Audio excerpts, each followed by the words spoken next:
Good morning friends. आशा है आप बहुत अच्छे होंगे। मैं हूं आरबी शर्मा और मैं आज आपके लिए लेकर आया हूं जेटेट का इंट्रोडक्शन क्लास। बेसिकली इस इंट्रोडक्शन क्लास में मैं आज आपको ये बताऊंगा कि किस टेक्निक से आप जेटेट को बहुत आसानी तरीके से क्लियर कर सकते हैं। ओके फ्रेंड्स, सो देर न करते हुए आते हैं अपने टॉपिक की तरफ। आपको कुछ बातें लिखा गया है जो मैं आपको टेक्निक बता रहा हूँ।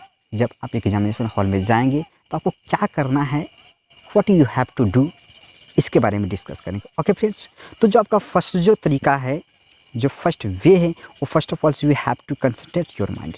ओके फ्रेंड्स, जब आप एक एग्ज़ाम में जाते हैं तो आपको सबसे पहले यही करना चाहिए, पूरी दुनिया का टेंशन, पूरे संसार का टेंशन भूल जाइए और केवल कहाँ कीजिए, फोकस, कंसंट्रेट कीजिए। बिकॉज आपको 2.5 घंटे बैठने हैं एक एग्ज़ाम में। ओके फ्रेंड्स, तो सबसे पहले तो आपको कंसंट्रेट करना होगा कि हाँ, मैं एग्ज़ाम लिखने आया हूँ। Next steps study questions. जब आपको क्वेश्चन पेपर मिलेंगे, ओके फ्रेंड्स, जब आपको क्वेश्चन पेपर मिलेंगे, क्वेश्चन को जब आप देखिएगा तो देखने के बाद कि study the questions, not read. आपको रीड नहीं करना है क्वेश्चन से, बल्कि क्वेश्चन को स्टडी करना है। इट मीन्स क्वेश्चन को आपको थ्रोली, क्वेश्चन को अच्छा तरीके से देखना है, अच्छा तरीके से समझना है फ्रेंड्स। ओके, इसके बाद जो है ना, आपको रीड द ऑप्शन। जब आप क्वेश्चन को अच्छा तरीके से समझ जाएंगे, जब उसका साइकोलॉजी समझ पाएंगे, तो आप उस ऑप्शन को रीड करते ही आप कैसे कर दीजिए, अटेम्प्ट कर दीजिए। ओके फ्रेंड्स, चलिए नेक्स्ट बात मैं कहता हूँ, मेक श्योर लेवल। आप जानते हैं कि जब आप अपने एग्ज़ाम में जाते हैं तो वहाँ basically junior level, it means primary level और अपर लेवल पर एग्ज़ाम होता है। तो आपके दिमाग में एक थॉट प्रोसेस डेवलप करना होगा, एक अप्रोच डेवलप करना होगा कि मैं जो एग्ज़ाम लिख रहा हूँ, पेपर 1 का लिख रहा हूँ या पेपर 2 का लिख रहा हूँ।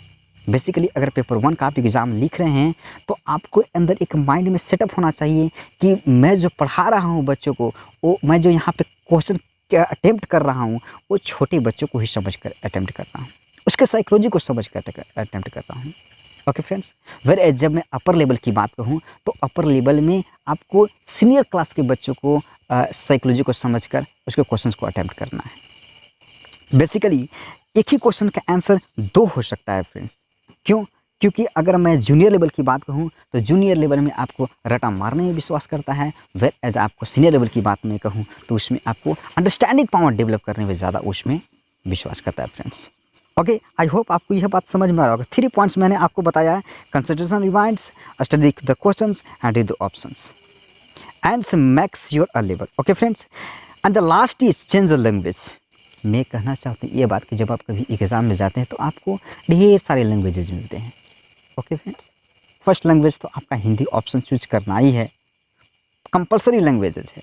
सेकेंड है आपका जो आप चीज़ चूज करना चाहते हो, व्हाट यू लाइक, जैसे हिंदी, इंग्लिश हो गया आपका।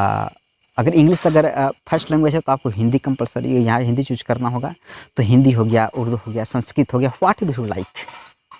लेकिन यहाँ पे जो जेटेट की मैं बात कहूँ तो यहाँ पे एक रीजनल आपको लैंग्वेज चूज करना है। रीजनल लैंग्वेज आपका हो सकता है संस्कृत, हो सकता है किसी का मगही, हो सकता है किसी का उर्दू, किसी का हो सकता है उड़िया और किसी का कुड़ुक, किसी का मतलब कुछ भी हो सकता है फ्रेंड्स। ओके, तो यहाँ पे रीजनल लैंग्वेज को चेंज करना है। कहने का मतलब कि फर्स्ट पेपर तो आपको हिंदी में मिलेगा ही, लेकिन जो आपका मेन लैंग्वेज है उसके अलावा भी एक लैंग्वेज आपके पास है, असिस्टेंस लैंग्वेज। उसे आप कन्वर्ट करके देखें कि आपका इसमें क्या लॉजिक कहता है। जैसे मैं एक हिंदी का क्वेश्चन पढ़ूंगा, ओके, अगर हिंदी में मुझे समझ में ना आए तो मैं उसी को क्या पढ़ूंगा, अंग्रेजी में पढ़ूंगा फ्रेंड्स। तो ये दोनों का जो म्यूचुअल हेल्पिंग पावर है, जो म्यूचुअल इंस्ट्रक्शन है, म्यूचुअल जो कंस्ट्रक्शन है, ये मुझे ज़्यादातर हेल्प करता है क्वेश्चन को समझने में, उसके साइकोलॉजी को समझने में, और इस तरीके से ये हमें ज़्यादा सक्सेस प्रदान करता है फ्रेंड्स। ओके, आई होप आप समझ पा रहे हैं जो 5 टेक्निक्स के बारे में। मुझे उम्मीद है यह टेक्निक्स यदि आप इस्तेमाल करेंगे अपनी क्लास में और अपने साथ, तो मैं चैलेंज देता हूँ कि आप अपनी एग्ज़ाम में 90% क्वेश्चन अटेम्प्ट करके आएंगे, एंड नॉट 0%, 90%, और वो भी कॉन्फिडेंट वे में फ्रेंड्स। लेकिन इन तरीकों को आपको ख्याल रखना होगा। प्राइमरी लेवल को ख्याल रखना होगा, अपर लेवल को ख्याल रखना है, एंड चेंज लैंग्वेज को ख्याल रखना। ओके फ्रेंड्स, नेक्स्ट क्लास में मैं आपको जेटेट के सिलेबस के बारे में डिस्कस करेंगे और उसमें बताऊंगा मैं कि किस प्रकार से क्वेश्चन आपके आते हैं। बेसिकली मैं आपको ये बता देना चाहता हूँ कि जो टेट के एग्ज़ाम होते हैं उसमें 90% ऐसे क्वेश्चन जो साइकोलॉजी से क्वेश्चन पूछे जाते हैं, पेडागोगी से पूछे जाते हैं। तो बहुत सारे लोगों को तो यही डर लगता है कि साइकोलॉजी बेस और पेडागोगी होता क्या है, लेकिन मैं उस चीज़ को बताऊंगा कि पेडागोगी बेसिकली कैसे अटेम्प्ट किया जाता है, किसको अटेम्प्ट करना है, किसको नहीं करना है, ये सारी चीज़ को मैं बताऊंगा। ओके फ्रेंड्स, नेक्स्ट वीडियो में, तब तक मेरे क्लास के साथ बने रहिए। Thank you so much, see you again tomorrow. Okay friends, bye, take care.